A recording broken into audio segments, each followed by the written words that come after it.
next generation. Thank you. I actually have a question that's more about general education, even though I know this is an Asian American platform. I know that one of your initiatives is to raise the academic standards, that our students are globally competitive, and I think most people would support that.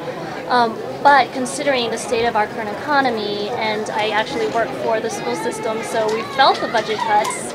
I'm wondering, what are those plans? What will they look like? How can we raise those expectations when the budget is limited? If you felt budget cuts, they weren't from the state, because this year the state funded a record amount into the counties. Whatever budget cuts and clips you would have felt were due to the counties reducing their maintenance of effort or the property tax affecting the counties. But this year was a record amount of funding from the state to Montgomery County. It was a record amount of funding from the state to Prince George's and all of the other counties. Bob Ehrlich, when he was in office in easier times, cut school construction dollars below what they were under Paris Glendenning. We have increased school construction funding. For Montgomery County, it was over a 70% increase in school construction dollars coming to Montgomery County in order to get our kids out of the temporary trailers. We were one of the many states that competed, but one of the few that actually won in our drive for the race to the top dollars. Those are $250 million from the Obama administration to do a number of things. Attract great leaders and great teachers so that we can have great schools. Another one was the longitudinal data tracking. A third one was the turnaround of underperforming schools. And the fourth one was higher standards that are internationally benchmarked. Our state believes that we can actually win when we compete internationally. We're not afraid to compete internationally. And those race to the top dollars will help. Our economy rebounding as it is will help. I mean, these have been 3 really, really tough years. But what I'm most proud of these individuals for doing is taking the tough votes necessary to protect the state's investment in education. Look at what's happening in other states. Okay. So you're Look saying at California. It's more of a local issue then? No, it's a national, it's a global issue. I mean, we're going through a recession. Right. It is global and it is national. And no state can steer around that. I guess. But if you were a teacher in Pennsylvania or California, in California they put 30,000 teachers in unemployment lines.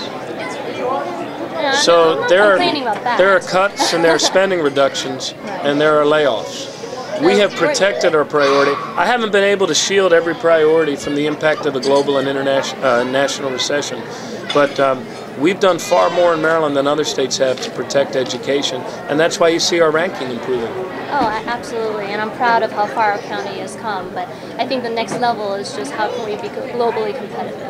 Right. Oh, absolutely. And when we did our presentation, this is online on the website where they publish the presentations that each of the states made with their school boards and state superintendents. That was our mantra.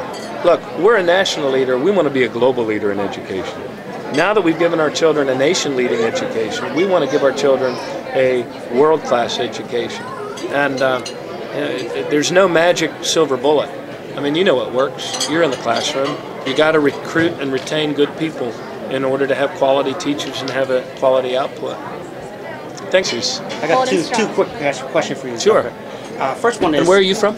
Montgomery County. Rockford. Yeah, but I mean, who do you represent? What's your? The Vietnamese American community. Vietnamese. Gotcha. Yeah. Great. So I'd like to ask if you would address your platform for re-election with respect to the APA community. That's number one. And number two, since Cybercom is coming to Maryland, that's going to be huge economically. What percentage of the Cybercom contracts are going to APA, if you know? Well, not enough, right, Belle? Right. Yeah. Right. Belle's in the IT business, and so is Raj. We have appointed more Asian Pacific Americans to important boards and commissions than the prior administration has. We have a great Asian Pacific commission that works to make sure that Maryland state government is connected to a very diverse, entrepreneurial, creative, and successful and highly educated Asian Pacific American community here in the state of Maryland. Cybersecurity is and NSA I mean, there's going to be a tremendous amount of throughput that comes through there. One of the big differences I have with the former governor, Bob Ehrlich, is this. He said that multiculturalism is bunk, that multiculturalism is crap. And quote, the history has shown that a multicultural people can never survive and thrive. I respectfully, if I need to be respectful, disagree with that assertion. I think our diversity is our greatest strength. And if you walk through the halls of NSA, you will see people with cultural competence, language competence, and technological competence who are all of the people who are on the front lines of defending our nation against these asymmetrical warfare threats, whether they come through conventional weapons or terrorism and orchestrated through cell phones, whether they come through attacks on our grid and our cyber networks. And I think that's one of the greatest strengths that as a state we can offer to our country, that we have the quality of education, we have the diversity of cultures and people getting quality educations who can actually be the Americans and the new Americans that fill this new security imperative that we have as a people. So it's also it's also a tremendous asset for us economically. Why is that? Because when big federal agencies are hitting their own minority business development goals, they want to do it with people they know, with people they see, with people in businesses and the contractors that are close by, that they have a relationship with. And every time that an Asian Pacific American firm draws a federal contract into their own business here into the state of Maryland, that strengthens all businesses in Maryland. So the diversity of our MBE community and the role that Asian Pacific Americans play in that MBE community is a tremendous economic asset. I mean, imagine if we could pull down just 2 or 3% more of the now from 7 billion to 14 billion that's going to be going through Aberdeen Proving Ground. Imagine if we could not only pull down our so-called usual amount of procurement dollars from NSA, but this combined cyber command and pull that into our economy. And firms like Bell's firm and other people in our IT sector, they're already the reason why last year we had one of the highest performing technology sectors in America. And now with NSA, the diversity and the need for us to be engaged globally in cyber defense and the defense of asymmetrical warfare, all of this is coming together in our state where we believe that our diversity is our strength, that we're all in this together, and that we are a multicultural state and one of the most strong and multicultural republics ever placed on God's beautifully multicultural planet. And I'm looking forward. I really want to be the first governor to visit, American governor to visit Vietnam. Has anybody gotten there ahead of me yet? Not to the best of my knowledge. Yeah, I think I can still be the first. I've got to get reelected. I had hoped to go to Asia. In fact, I was planning a trade tour of Asia right before the economic crash and the credit markets froze, and it just didn't make any sense. But I believe that Maryland is one of those states in the United States that is already a winner in terms of global trade and the global economy. We have the Port of Baltimore. We're doing a big modernization at the port so when the bigger ships from Evergreen can pass through the Panama Canal. They don't pass by Maryland, they come to Maryland. We're building the next generation of electric drive motor with GM. We went toe-to-toe with other companies, competed, and we won that. And if you look at our life sciences and biotech, as well as the proximity of the world's embassies right here on our doorstep, this is an ideal place for our neighbors in the globe to establish an American presence, especially if they're interested in the new economy, in the innovation economy, technology, science, discovery, healing. No place better than this Chesapeake region. I think we have time for 2 more, Governor. Oh. Yes, ma'am. Okay, I have a question. You mentioned about Taipei trade office. I just heard that Maryland has closed the trade office. Did you know that, or what's the? No, we're not closing trade offices. We have an agent office in Taipei, Taiwan. It's managed by D. Man Huang of ROC-USA Business Council. And I just heard that,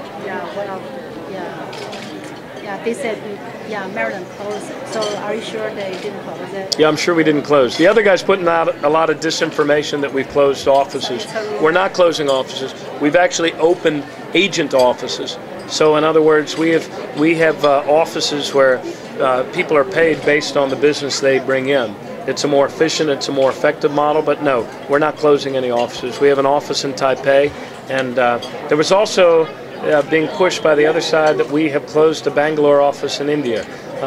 Yeah, yes, we did, but we opened one in New Delhi, so we're still very much engaged. What do you see the potential from this Maryland office being in Delhi now? There's tremendous potential for states that are willing to compete in a new economy and an innovation economy. A lot of times Americans become xenophobic and feel like the whole world economy and the global economy is tilting in such a way that jobs just inevitably leave the United States. I mean, we want to save and create, we want to save and retain as many jobs as we can. Don't get me wrong. But the real potential for the United States comes in excelling at the new innovation economy. Life sciences, healing, health, biotechnology, security, and technology. All of these are the areas where we can actually compete. We can and we can compete globally. And we also have the most diverse workforce, the most highly skilled workforce, according to Forbes magazine, one of the top 3 most highly skilled workforces, more PhDs per capita than any other state in the union. And we also have a diversity of cultures that is our tremendous strength, because all of the various communities here that make up the mosaic that is Asian Pacific Americans, or the Asian Pacific, are all of the connectors and the connections that we have and the relationships we have to other businesses, to other companies, and it's really the relationships that create that new economy and make it go, to create the partnerships, so that in global trade it's a two-way street, so that in creating new cures and new innovations, it's a collaborative enterprise and not an exclusive enterprise. Governor, quickly, if you are re-elected, what would be your initiative towards the immigration reform? Our country needs to bring people together in order to adopt comprehensive immigration reform. There's a lot of immigrants who have come to our country, not illegally, but then they cannot apply for citizenship once they get here because our system is broken. So we need to bring Democrats and Republicans together to reform our immigration system so that people can apply for citizenship, pay their taxes, and live in the full light of an open and free society. We also need to do a much better job of enforcing our laws against illegal immigration, and we need to do a much better job of securing our borders, and only the federal government can do that. But I truly believe that the way forward is for us to realize that we're all in this together.